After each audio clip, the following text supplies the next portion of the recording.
आपल्यासोबत ज्येष्ठ अभिनेते विक्रम गोखले जी आहेत. विक्रम गोखलेजी, अतिशय दुःखद अशी ही जी बातमी आहे ती आपल्यासमोर आहे. तुमच्या आठवणी काय आहेत त्यांच्याबरोबरच्या? हो, माझी ती 50 वर्षाची माझी तिची मैत्री होती.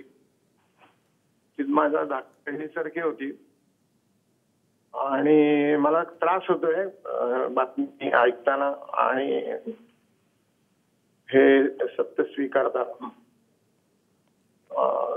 ती खूप चांगली ऍक्टर होती आणि नुकतंच आम्ही "के दिल भी भरा नहीं" हे नाटक करत होतो. दुर्दैवाने मला रंगभूमीपासून दूर व्हावं लागलं. त्यामुळे तिनेही मग त्या नाटकात काम करणं बंद केलं. अगदी शेवटची तिची माझी भेट अलीकडेच 1 महिन्याभरापूर्वी झालेली आहे.